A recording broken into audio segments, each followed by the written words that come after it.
السلام عليكم ورحمة الله تعالى وبركاته. إليكم آخر أخبار فريق الوداد الرياضي. قبل البدء في التفاصيل لا تنسوا دعمنا بالاشتراك في القناة ووضع زر الإعجاب للفيديو وشكرا. يستعد نادي الوداد الرياضي لمباراته المهمة المقبلة التي من المرتقب أن يخوضها يوم السبت المقبل أمام مضيفه غوانين جالاكسي برسم الجولة الخامسة من المجموعة الثالثة لحساب منافسات دوري أبطال إفريقيا،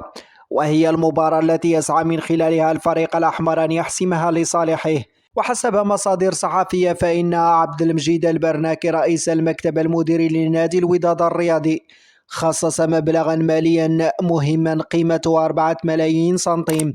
من أجل تحفيز لاعبيه على تحقيق نتيجة إيجابية خلال المباراة المرتقبة أمام جالاكسي البوتسواني للظفر بنقاطها الثلاث لتعزيز حظوظ وداد الأمة في التأهل إلى الدور المقبل من منافسات الشامبيونز ليغ الإفريقية. وأضافت المصادر ذاتها أن المسؤول الأول حاليا داخل نادي الوداد الرياضي عبد المجيد البرناكي طلب من زملاء العميد يحيى جبران ببذل مجهودات أكبر خلال المباراتين المقبلتين أمام كل من جالاكسي البوتسواني وأسيك ميموزا الإيفواري وتحقيق نتيجتين إيجابيتين من خلالهما، مع انتظار تعثر للمنافسين الآخرين في المجموعة الثالثة من أجل انتزاع بطاقة التأهل إلى الدور الموالي. وفي خبر آخر، قرر اللاعب يحيى جبران العميد الحالي لنادي الوداد الرياضي لكرة القدم عدم تجديد عقده ومقامه مع الفريق الأحمر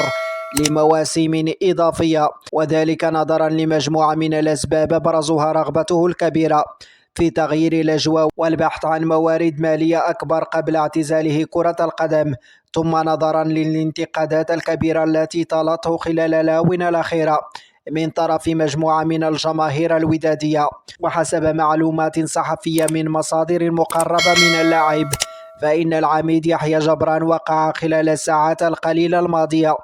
عقدا مبدئيا مع نادي بيراميدز المصري بإحدى الفنادق المصنفة بمدينة الدار البيضاء،